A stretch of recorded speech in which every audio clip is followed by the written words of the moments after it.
Baiklah, Assalamualaikum warahmatullahi wabarakatuh. Selamat pagi. Kembali lagi ke kelas kita dengan mata kuliah testing dan implementasi sistem. Dalam pertemuan kali ini kita akan membahas submateri yaitu dengan judul pengantar tes dan implementasi sistem. Pengantar tes ini kita berbicara tentang secara general testing itu seperti apa sih? Yang dimana sebuah testing ini sangat penting bagi kita pada saat testing sebuah sistem kita. Apakah apakah sistem tersebut layak atau tidak gitu. Karena disinilah seorang tester diperlukan. Oke, kita langsung aja lanjut ke tujuan. Ini tujuan teman-teman bisa baca sendiri di materi yang sudah saya upload di Edlink. Silahkan pelajarin dan kemudian kita lanjut saja ke slide yang selanjutnya, yaitu dengan pertanyaan, kenapa sih software testing ini diperlukan? Software testing ini sangat penting sekali, harus dilakukan dikarenakan ketika sebuah sistem tidak di-testing itu sangat berbahaya. Apalagi ketika kita seorang startup web software development, itu wajib sekali di-testing karena dalam sebuah testing ini kita akan tahu di mana sih kekurangan sistem tersebut, kemudian apa yang menjadi kendala, kemudian seperti apa solusinya. Maka disinilah pentingnya sebuah testing. Kemudian sebuah testing ini terdapat histori, gimana sih ceritanya sampai testing ini menjadi sebuah kebutuhan bagi software development. Bisa dilihat dari tahun 1960 itu ketika ada pertanyaan, ini ada yang salah loh, salahnya di sini loh. Kemudian si programmer bertanya, kenapa saya harus mengerjakan ini padahal kan saya sudah capek-capek mengoding gitu. Nah, di sini reaksinya sudah terlihat kan, si programmer itu seperti apa ya? Sesuatu yang tabu gitu ketika ada yang menyalahkan atau sebetulnya bukan menyalahkan, mengkoreksi seperti itu. Sampai tahun 1980 itu sebuah sesuatu yang tabu. Kemudian dilanjutkan pada tahun 1990, ini adalah sudah menjadi sebuah sudah penemuan. Dia ketika programmer itu sudah merasa, oh iya ya, testing ini udah penting ya, ternyata sekarang itu benar, ini menjadi kebutuhan gitu loh. Nah, bahasannya di sinilah udah mulai sadar, udah pada sadar gitu dari setiap stakeholder gitu, bahwa dibutuhkan adanya sebuah testing software gitu. Kemudian tahun 2000 sampai sekarang ini menjadi sebuah kewajiban malah gitu. Malah sampai ya gitu, kerjanya harus betul gitu, harus cepat. Dan nanti di testing itu ibaratkan kita tahu ini salah, sampai kita hasilnya itu maksimal gitu. Seperti itu ya. Kemudian kita lanjut ke perbedaan pengembang sistem dan tester. Ibaratkan ini the differences between system developer with tester.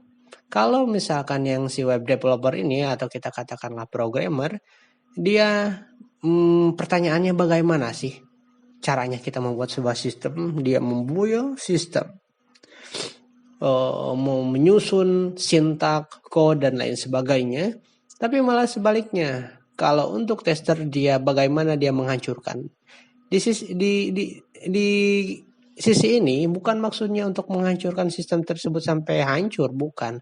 Tapi bagaimana aja dia tahu di sisi mana sistem tersebut tata letak kesalahannya, sehingga ketika sudah banyak ketahuan di sisi mana bugnya, ada kesalahannya, maka disitulah programmer wajib memperbaikinya. Oke, dilanjutkan ke SDLC. Ini SDLC sangat penting sekali, yang dimana SDLC ini adalah proses atau tahapan-tahapan ketika kita membuat sebuah sistem, yang dimana terdapat 6 poin.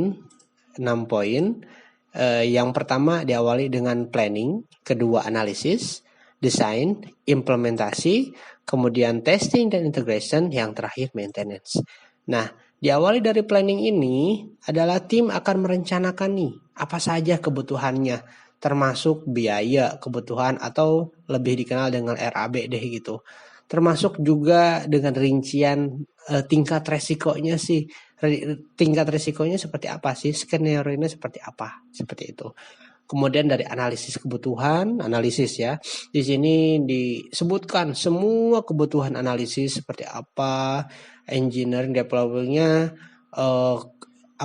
engineer dan developernya menerima semua input yang masuk, termasuk dari customer ya dan lain sebagainya. Itu wajib dianalisis dari mulai tahap pengerjaannya. Analisis itu harus analisis itu juga proses bisnisnya seperti apa, itu wajib dianalisis. Kemudian di tahap yang selanjutnya yaitu desain. Desain ini harus sangat matang, dikarenakan kenapa? Perancangan ini semua tim bersangkutan, termasuk dengan klien juga akan membantu. Betul gak sih? Ini sesuai harapan desainer gak sih? Gitu rancangan ini, karena ini berbicara tentang kepuasan customer. Berarti desain ini benar-benar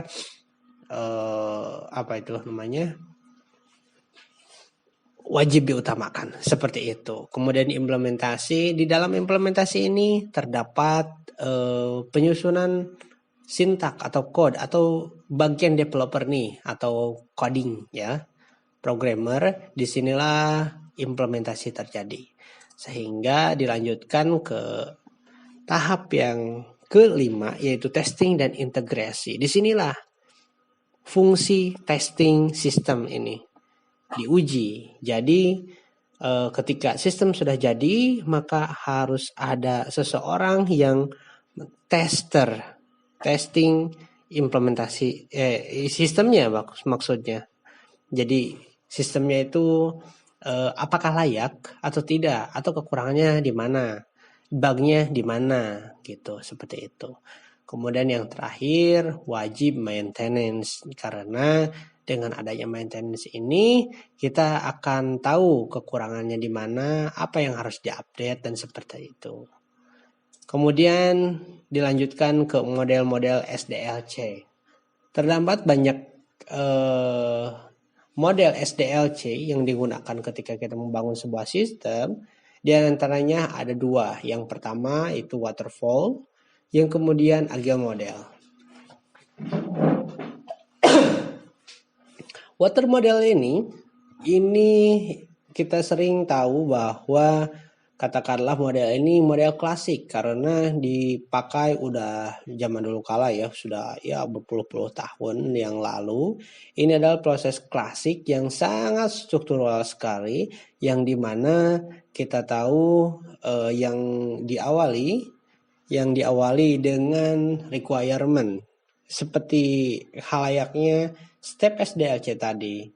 Ini kenapa disebut waterfall? Dikarenakan proses kerjanya itu seperti air terjun, yang dimana step by step dari atas sampai bawah. Kemudian ini maksudnya itu katakan analogikan ketika air jatuh dari atas ke bawah, itu pertanyaannya, apakah mungkin air akan kembali lagi ke atas? Jawabannya tidak.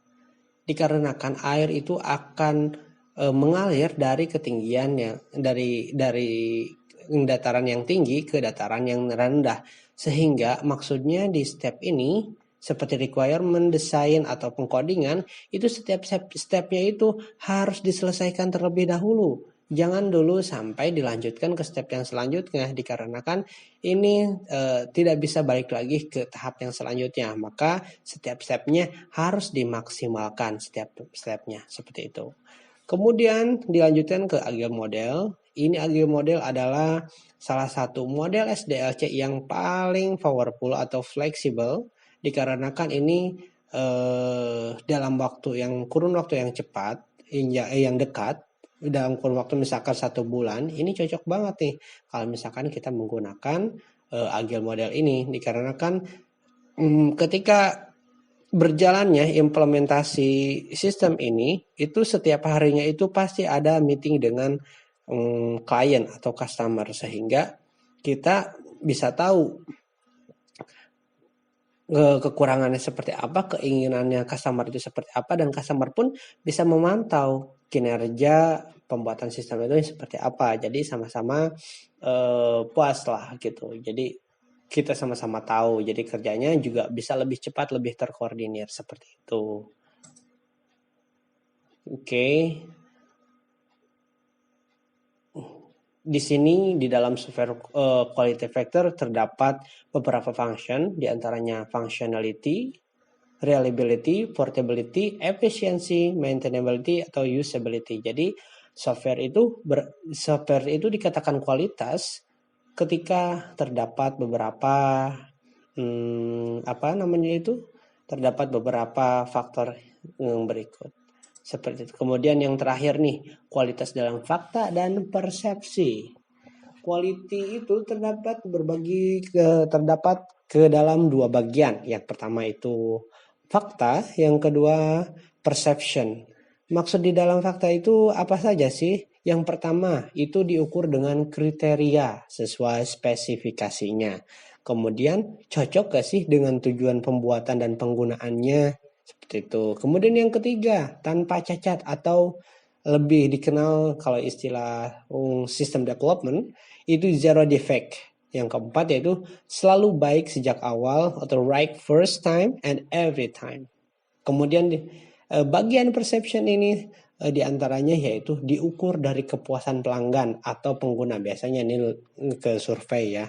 Yang kedua yaitu meningkatkan minat, harapan, dan kepuasan pelanggan. Itu yang terpenting. Jadi kita harus mengutamakan pelayanan, kepuasan pelanggan. Jadi nanti akan repeat order aja seperti itu.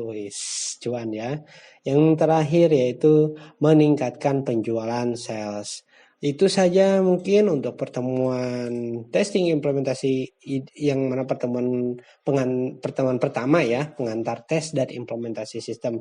Itu saja. Saya harapkan untuk selanjutnya teman-teman di sini bisa mengeksplor materi yang kalian dapat dan bisa kalian implementasikan dalam kehidupan sehari-hari.